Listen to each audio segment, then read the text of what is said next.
Hey guys, Tina here. Sorry I look a hot mess. It's hot today. But I'm not complaining because spring has finally decided to show up. But yes, I am a hot mess today, so bear with me. I wanted to jump on here. I've actually wanted to do this for a long time, and I just really haven't sat down and thought about it and done it. And I figure what better of a time to do it than now. As a lot of you guys know, tomorrow is the 2-year anniversary of losing my brother Chris, unfortunately, to suicide. And I think a lot about the people that go through this. I think about my dear friend who experienced something just like this, and all those out there that have, and I think about them all the time. And I also think about people who may be feeling like my brother was at the time. So I kept telling myself I wanted to do something. I wanted to reach out and I wanted to talk to people on a level that is very hard for me to talk about, but I think needs to happen. And in a way that I've never talked before about this. So bear with me. I really want to reach out to the people that are going through this, whether it just happened recently to you and your family or to a dear friend or something, or it's been a year, 2 years, or 5 years, 10 years. Grief does not really ever go away. I am learning that it is forever. I saw a beautiful video today that talked about that, because the love never dies, and that's why grief is forever, because you don't ever stop loving these people. But I really wanted to talk to you guys personally that are going through this. May 3rd, 2016, May 3rd, 2016, I was at Kroger's, grocery shopping around like 7:30 afternoon or in the evening. My kid was being a monster in the store. He was screaming and arguing with us because we wouldn't give him whatever he wanted, and I was so irritated and I was so mad at him, and I just thought, could this day get any worse? I just remember feeling that way, just like, I'm so done. I am so done. You need to leave the store. So Ryan, my boyfriend, said, okay, babe, why don't you finish cashing out at the register, and I'll take our kid to the car, and you can just meet me out there with the groceries. I said, that's fine. Just take him. Aisle 3. Unfortunately, these details would never, ever be relevant to you in any other situation. But when something traumatic happens and you're frozen there in this grief that you don't know is really grief yet, it's amazing the memories and the things you pick up on, and just that will stick with you forever. And for me, it was aisle 3 in Kroger. And I'm at the checkout, signing, got all the groceries in the cart, and my phone rings. And it's my brother, Mike, and he never calls me. Calling siblings, just not a thing you do anymore. Everybody texts. I have like 8% on my battery of my phone, and I debate answering him. And I think about it, and I think about it, and I'm like, I better answer. He never calls me. And I'll tell you, to this very day, I wish I never would have answered that phone. Because my poor brother has to live with that for the rest of his life, that he had to make that phone call. Just like I have to live with it for the rest of my life. And I had to call my sister and tell her. And that sticks with you to the point where any time one of us calls each other, our heart drops. And it's never good news. So I'm in aisle 3, and he calls me, and I say, hey, And he says, Tina, I have some bad news. And I say, is it Mom? Because our mom had been dealing with some health issues at that time. And I don't know, that's where you start with. You start with your parents or your grandparents. No offense, but just that's mentally where your mind goes. Never once did I think it would be Chris. And that's when he said it. And I was stuck in aisle 3. And I know there's people out there that are dealing with the loss of a loved one, and you also are stuck in aisle 3. Or in your bedroom, or in your car, or wherever you got that phone call from whoever it was who had to make it, whether it be the police station or someone on your cops on your doorstep. I don't know. But you're stuck there. And I just froze. And everything went numb inside of me. To the point where I'm holding onto this phone and I'm walking out of Kroger. I'm not even looking at the traffic or anything. I'm just walking straight for the car. And I'm screaming in the phone, no, no, no, no, no, no, no. And I get to the car and Ryan's like, what's wrong? What's wrong? And that's when I had to say it. And that's when it hit. Chrissy killed himself. And your world stops.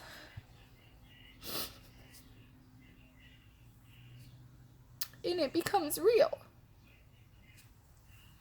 So we get in the car and I tell Mike, where are you? And he says, I'm at Mom's. And I say, we're on our way. And everything is ruined at that moment for you.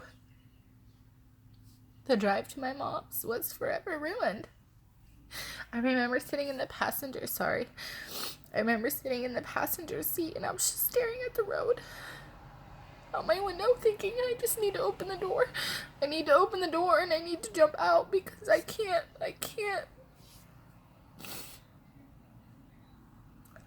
live without my twin brother. He is my life, he is my world, and he's my forever. We have been together forever. I cannot move on without him. He cannot be gone. I have to get out of the car.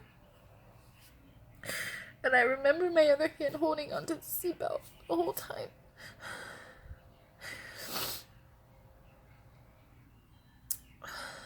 And I know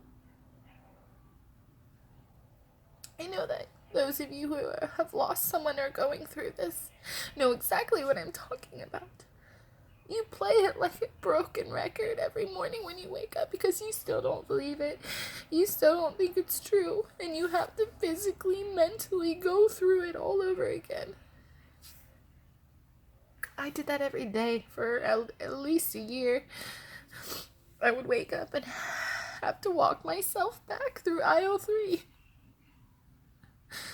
Just to make sure that it was real. And it was. So we get to my mom's, and everyone meets up, and we're all crying, and then at some point we're laughing because grief is crazy.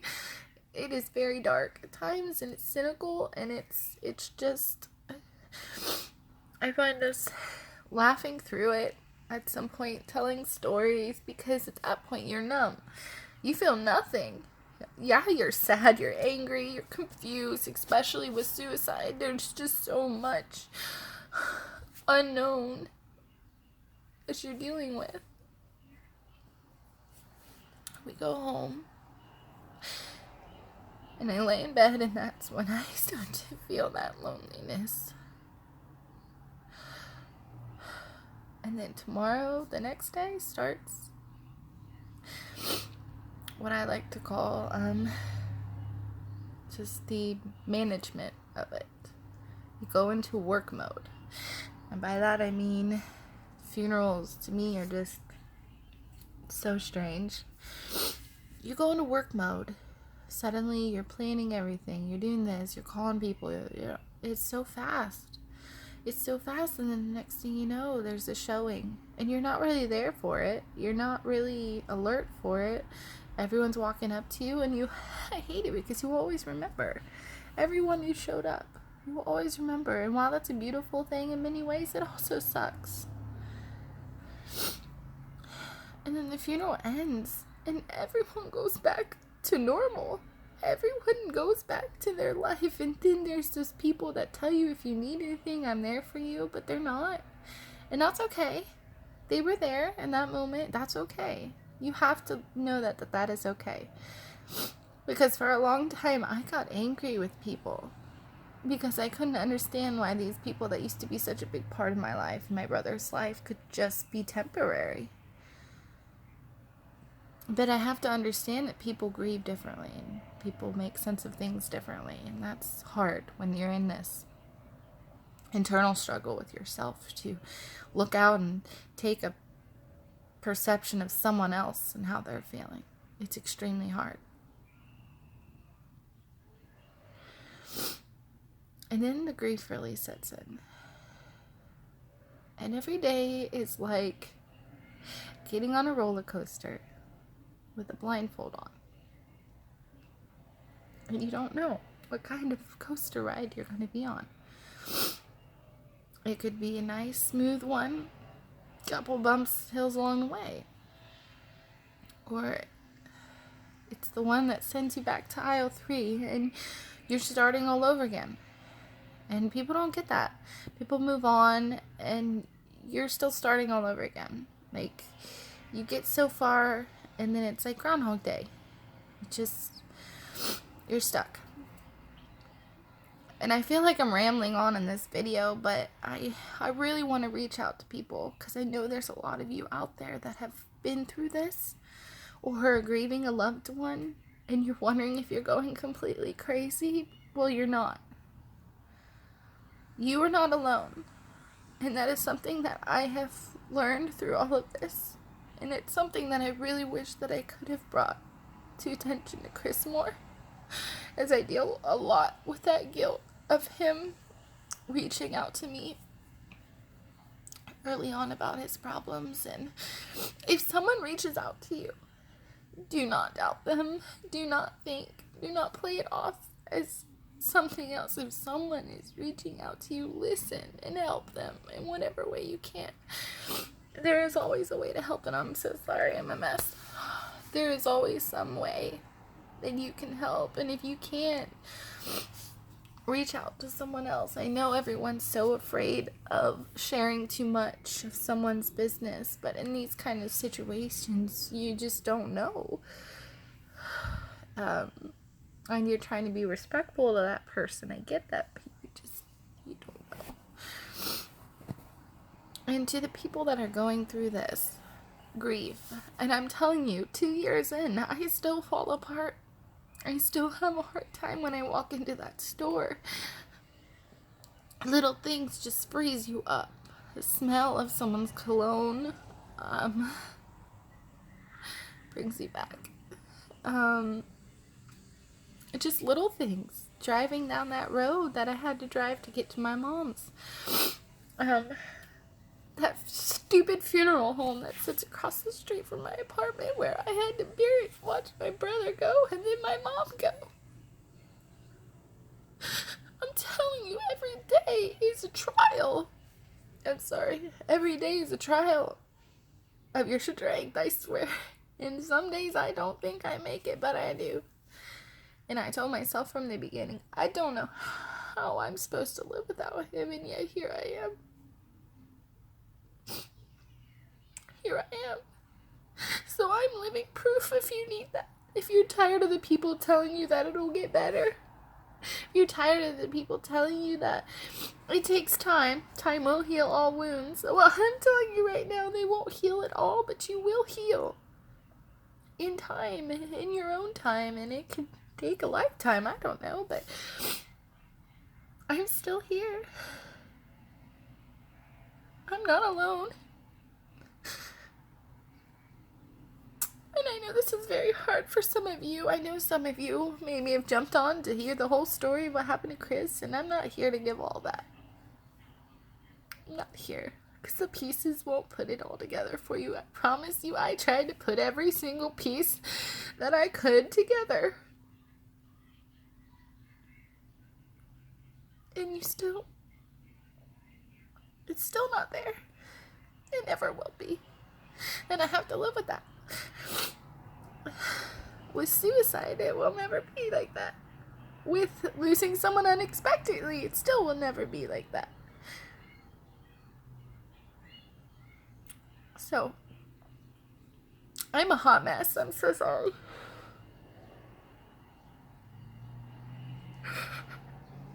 I wanted to come out in the end of this video and be able to smile and tell you guys everything's okay.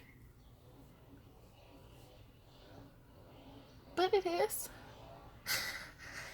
I'm alive, I'm healthy, I'm well. I have a beautiful addition to my family, a sweet baby boy.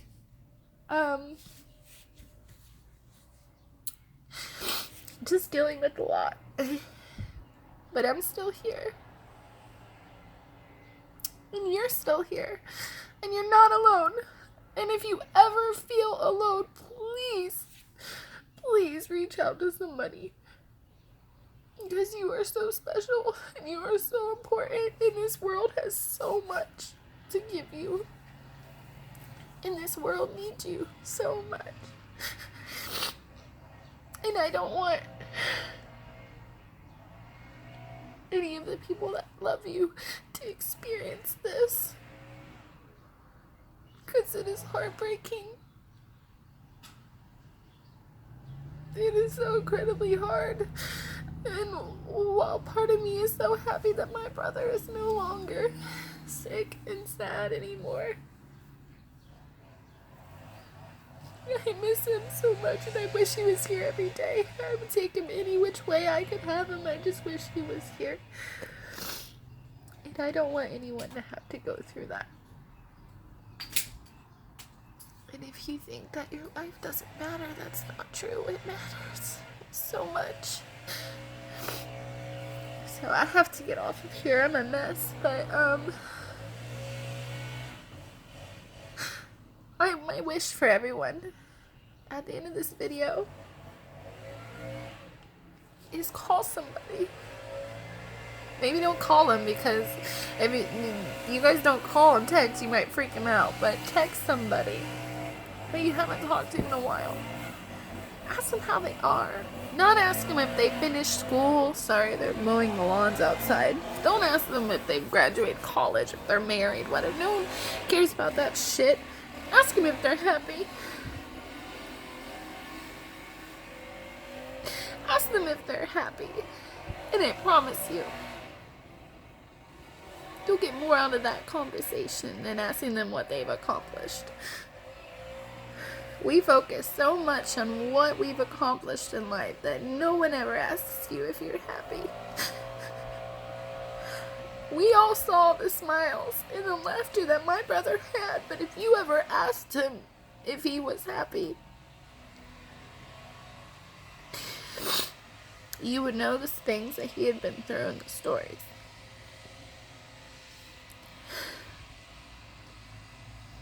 Looking happy doesn't always mean someone is happy. So I challenge you to talk to somebody if you're struggling.